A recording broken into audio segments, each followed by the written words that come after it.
काला साया।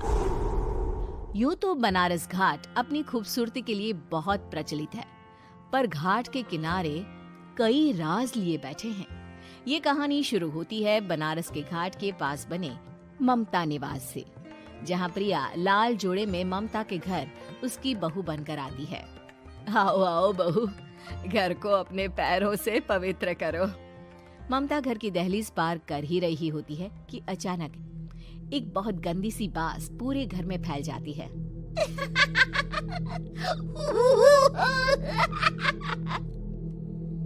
ये बदबू और ये आवाजें, ये कौन हंस रहा है माँ? अब ये पड़ोसी ना हमारे थोड़े अलग से है। कहाँ हम शाकाहारी और ये मांस मच्छी खाने वाले। छोड़, तू ध्यान मत दे और गृह प्रवेश कर। और हाँ बहू, अपनी सास की एक बात हमेशा याद रखना, इन पड़ोसियों से तो कभी बात नहीं करेगी। अच्छे लोग नहीं है ये। अपनी सास की ये बात मानेगी ना बेटा? हाँ माँ, जो आपकी मर्जी, मैं उनसे बात नहीं करूंगी। अगले दिन प्रिया अपनी पहली रसोई बनाने रसोई घर में जाती है। ये छोकी बात तो नाक में जा रही है। एक काम करती हूँ, खिड़की खोल देती हूँ। प्रिया खिड़की खोलने जाती है। इतने जाले, लगता है इस खिड़की को कभी खोला ही नहीं गया। पर ऐसा क्यों? ओह, नॉन वेज की स्मेल आती होगी ना। 2 मिनट के लिए खोल लेती हूँ, फिर बंद कर दूंगी। प्रिया खिड़की खोलती है। खिड़की खोलते ही उसकी नजर सामने वाले घर की खिड़की पर पड़ती है, जहाँ एक लड़की खड़ी होती है। हाथों में मेहंदी, लाल रंग की साड़ी, बिल्कुल सजी धजी, मानो प्रिया की तरह ही वो भी नई नवेली बहू हो। वो प्रिया को देखकर मुस्कुराती है। हे भगवान, माँ ने तो इनसे बात करने को मना किया था। प्रिया फौरन ही खिड़की बंद कर देती है और तवे पर चढ़े रोटी की ओर देखने लगती है, पर वहाँ रोटी न होकर मछली पड़ी होती है। ये क्या? पहली ही रसोई में इतनी बड़ी गलती। हे भगवान, अब मैं क्या करूं? प्रिया बहुत डर जाती है और फौरन रसोई की सफाई करने और फिर सभी के लिए खाना बनाने लग जाती है। जब वो सबको खाना परोसती है, सब तो ठीक है, मैं बेकार में चिंता कर रही थी। हे भगवान, ऐसे ही बस अपनी कृपा बनाए रखना। रात के वक्त जब सब सो रहे होते हैं, तब प्रिया को पायल की आवाज सुनाई देती है, जिससे उसकी आंख खुल जाती है। ये पायल की आवाज कहाँ से आ रही है? प्रिया उठकर उस आवाज के पीछे छत की सीढ़ियों तक जाती है। तभी उसे बच्चे के रोने की आवाज आती है। प्रिया छत पर जाती है तो क्या देखती है? वही लाल साड़ी वाली लड़की अपनी गोद में एक नवजात बच्चे को घुमा घुमा कर सुला रही है। तभी प्रिया की नजर उसके पेट पर पड़ती है। ओह गॉड, ये तो प्रेग्नेंट भी है। सुनिए, बच्चा सो नहीं रहा है क्या? मैं कुछ मदद करूं? नहीं नहीं, आपके घर वालों को अच्छा नहीं लगेगा, मैं संभाल लूंगी। स्नेहा की गोद से बच्चा हाथ मारकर प्रिया की गोद में आने को छटपटाने लगता है। दोनों घर अगल बगल में बने होने के कारण प्रिया उस बच्चे को गोद में ले लेती है। प्रिया के पास आते ही वो सो जाता है। बच्चे का वो स्पर्श रात भर प्रिया भूल नहीं पाती और अगली सुबह वो छत पर कपड़े सुखा रही होती है।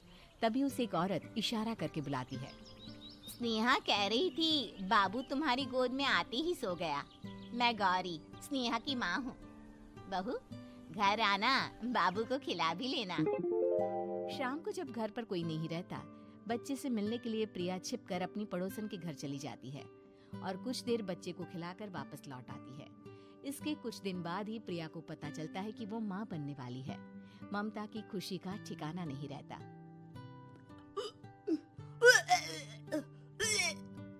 माँ जी, पता नहीं क्यों उल्टी आ रही है। प्रिया भागती हुई वॉशरूम में जाती है तो हरे और लाल रंग की उल्टी करती है। उस उल्टी में से कीड़े निकलते हैं। ये क्या? खून और ये कीड़े! माँ! माँ! प्रिया की आवाज सुनकर ममता दौड़ कर आती है, पर बेसिन में कुछ नहीं होता। प्रिया हक्की बक्की रह जाती है। ये सब क्या हो रहा है? प्रिया घबरा जाती है और अपने कमरे में जाकर सो जाती है। डर के कारण वो इतनी थक जाती है कि उसकी आंख लग जाती है। तब उसे ऐसा लगता है उसके पेट पर मानो कोई बैठा हुआ हो। कौन हो? प्रिया के पेट पर एक 5 महीने की बच्ची बैठी हुई थी, जो बुरी तरह जली हुई थी। माँ, तुम ही मुझे लाई ना अपने पेट में। मैं तुम्हारी माँ नहीं हूँ। कौन हो तुम? माँ, देखो मैं जल गई बुरी तरह से। 6 महीने पेट में रहने को भी मुझे नहीं मिला। सहला दो ना माँ। बचाओ, बचाओ, माँ! ममता दौड़कर कमरे में आती है। प्रिया की बातें सुनकर वो सब समझ जाती है। तू कहीं बगल वाले घर में तो नहीं जाकर आई ना बहू? मुझे माफ कर दो, मैं गई थी माँ। उस घर में सब मरे हुए हैं बहू। कई साल पहले स्नेहा उस घर में बहू बनकर आई थी। कुछ ही दिन में वो एक बच्चे को जन्म देने वाली थी। पूरा घर बच्चे के आने की खुशी में खोया था कि एक दिन अचानक उस घर में आग लग गई। सब बुरी तरह जलकर मर गए। गौरी आज भी दादी बनने का इंतजार कर रही है और इसीलिए स्नेहा ने अपना अजन्मा बच्चा तुम्हारी कोख में डाल दिया। ममता ये कह रही होती है कि पीछे से उसके पैरों को एक बच्चा पकड़ लेता है।